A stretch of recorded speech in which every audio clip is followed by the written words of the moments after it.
አንድ ሰው ሲፈጠር የጀሃነምና የእሳት ተብሏል።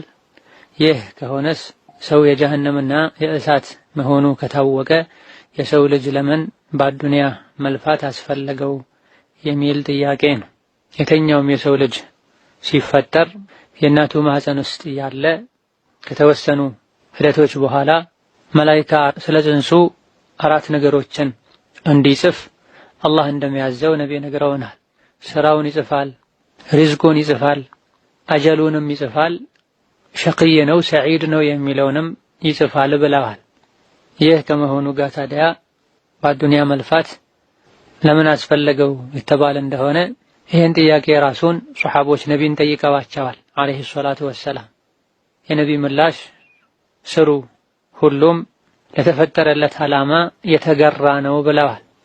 ከኛ የሚፈለገው አላህ የሚወደውን ስሩ ብሎ ያዘዘንን መልካም ነገር መስራት፣ የከለከለንን መከልከል፣ በዐቅል መመራትና ክርክርን መተው ነው።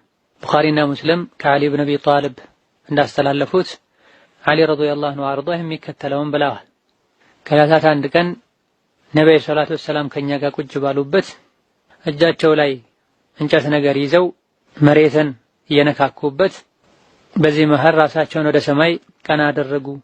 ከዛም ከእናንተ ውስጥ ማናችሁም የነፍሱ የመጨረሻ ማረፊያ ጀነት ይሁን ጀሃነም የታወቀ የተለየ ቢሆን እንጂ ማንም የለም አሉ። ይህን የሱሐቦችም ፈሊመ ነዕመል አፈላ ነተኪል አሏቸው። ታዲያ ለምን ስራ እንሰራለን?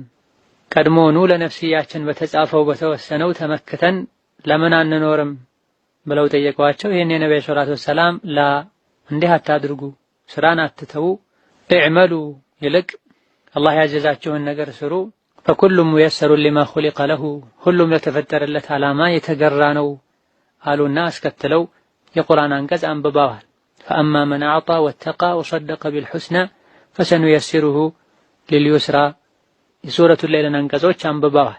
አላህ ስጥ ያለውን የሰጠ ከሱ የሚጠበቀውን ነገር ያደረገ፣ አላህ ያስጠነቀቀውን የከለከለውን የተጠነቀቀ፣ አላህ የገባለትን ቃልም አምኖ የተቀበለ፣ ላኢላሃ ኢለላህ ያለ፣ ጀነት እንዳለ ያመነ ለመልካሙ እናገራዋለን።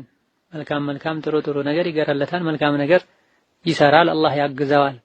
ከዚህ በተቃራኒው ደግሞ በላኢላሃ ኢለላህ ያስተባበለ፣ በጀነት ያስተባበለ፣ አላህ ከሰጠው ያልሰጠ፣ የተለያዩ ወንጀሎችን የሰራ አስቸጋሪ ለሆነችው ጎዳናና ለጀሃነም የተገራ ይሆናል ብለዋል። የሰው ልጆች የሚሰሩት ስራም ጭምር ነው የጀነት ወይም የጀሃነም የሚያደርጋቸው። ያለ ምክንያት አላህ ተባረከ ወተዓላ እገሌ የጀነት ነው እገሌ የጀሃነም ነው ብሎ አይጽፍም። መልካምን ነገር ይወዳል፣ ስሩ ብሎ አዞናል። በመልካም ስራችን የሰው ልጆች ከኢማን ጋር በመልካም ስራቸው ጀነት እንደሚገቡ ነግሮናል። መጥፎ ስራ ለአላህ ቁጣ ለእሳት እንደሚዳርግም ነግሮናልና ስሩ የተባልነውን መስራት፣ የተከለከልነውን መከልከል፣ በክርክር ከመጠመድ መታቀብ ይኖርብናል። ሌላኛው ጥያቄ